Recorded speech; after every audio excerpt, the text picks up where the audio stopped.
the mysterious person behind the screen, and welcome to my review of Saturday night's episode, Time Heist. Now, if you're watching this and the thumbnail's like a screen captured one, that is because ever since iOS 8 updated for the iPad, I've not been able to put my thumbnails that I've designed on there onto my videos, so I have to go around to my grandma's house, my nan's house, and use her laptop to put the thumbnails on, so that's kind of unfortunate. But if you'll excuse that, then that's fine. So, the first thing that comes to mind with this episode is controversy. I mean, this split the fandom. Many people are saying it sucks, and many people are saying they love it. I particularly, like a lot of other people, wasn't really looking forward to this episode because it's written by Steven Thompson and Stephen Moffat. And Steven Thompson wrote so many classics such as The Curse of the Black Spot and Journey to the Centre of the TARDIS. And by classics, I mean Turdfests. So yeah, I wasn't particularly looking forward to this episode, but I have to say I was pleasantly surprised. I mean, after last week's disappointing adventure, this was a nice return to form. I know that won't be the opinions of many people because there's just so many different opinions on this episode. I mean, Series 8 has been quite controversial so far. I mean, 3 Robots of Sherwood Listen and Time Heist have been pretty controversial, so maybe it's just Series 8. Is it bad luck on Series 8's part? We don't know. But yeah, I enjoyed it. The plot basically, in a nutshell, the Doctor and Clara put with a team of bank robbers to rob the Bank of Carabraxos, which is the most dangerous bank in the universe, or they get killed. In terms of enjoyment, then this was certainly an enjoy. You could really watch this. You could really watch this and enjoy it. That's what I'm trying to say here. You don't really have to think about it too much until the end, which I'll get to later. But it's sort of, you can watch it easily, if that makes sense. Yeah, I think Steven Thompson redeemed himself in this episode. After he wrote 2 rather abysmal episodes, he's really redeemed himself. I do think this was a good episode. I love the pre-title sequence. That was just mysterious, funny. It's a perfect way to draw the viewer in and, make them want to watch more. We're introduced to our side characters, Sabre and Sai. I really enjoyed their characters. I enjoyed watching them on screen, and I just really enjoyed their characters overall. I think if they were to make a return, then I wouldn't complain because they are quite good characters. This episode is very, very fast paced. Sometimes I was wondering why. This is really exciting. This is really. It's going really fast. It pulls you in again. It's a breakneck speed. It's a really fast, energetic episode. Our villain for this episode, Mr. Dalfox, otherwise known as Carabraxos, was pretty threatening. I'll talk more about her later, but the monster, the Teller, now I was impressed with that. The animatronics looked absolutely amazing. Those were amazing animatronics. I thought it was CGI at first. Until I watched the Doctor Who Extra.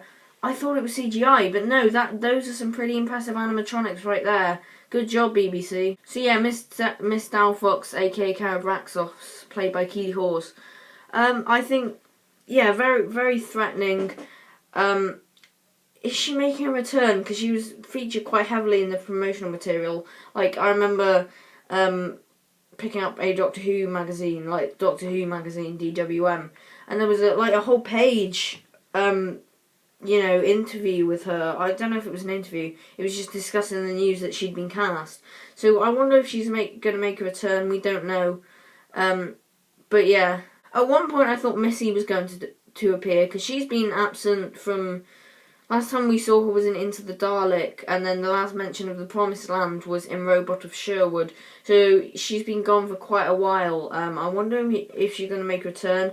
When Sabre pressed the teleportation thing, I've forgotten what it's called. Don't hate me. I thought that was going to kill her and she'd go up to heaven. And it's the same with Sai. I thought they'd wrap up their characters there and then, but no, alas, it was just a teleporter.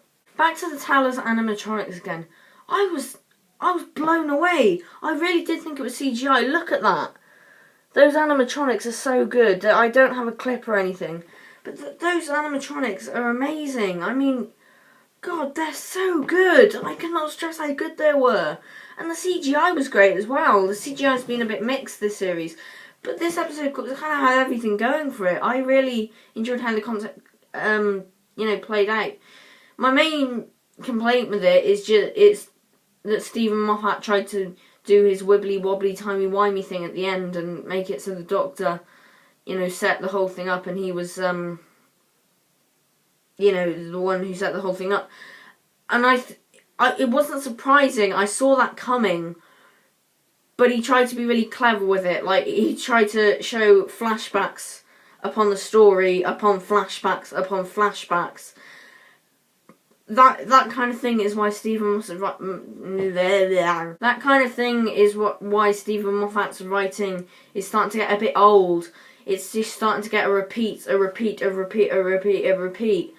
I know he didn't fully write this episode, but come on, you could tell that was clearly from him.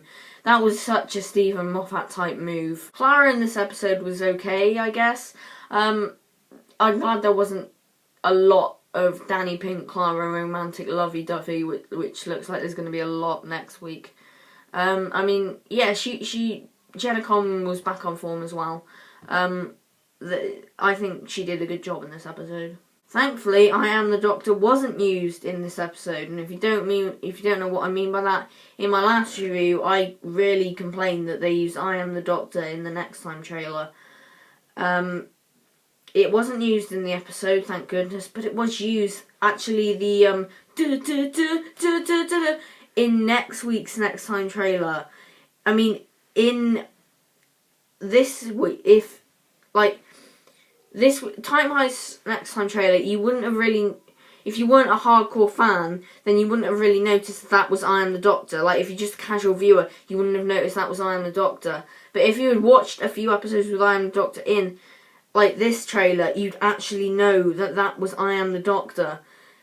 Just don't use it, please. Matt Smith's gone, get over it. Yeah, this is a pretty short review compared to my other ones. I'm giving Time Heist an 8 out of 10. Really enjoyable. It did what it was set out to do, just entertain. I wasn't bored. It wasn't perfect. It wasn't amazing either, but it was good. I was never bored during it. It did what it set out to do. It entertained you, and that's why I'm giving it an 8 out of 10. Next week, The Caretaker, and I have no idea why I'm really looking forward to that episode. I'm like, as soon as I saw the trailer, I was like really pumped for it, even though it was a terrible trailer. I'm really pumped for it, and I don't know why. But, yeah, next week, The Caretaker. Looks to be a pretty good episode, so see you then, guys. Next, I might do a review of the app Doctor Who Legacy, but I might not. I don't know. It might be a DVD review, but I'll definitely be doing another video before my Caretaker review, before Saturday night, at least. So, I'll see you in my next video, guys. Take care now.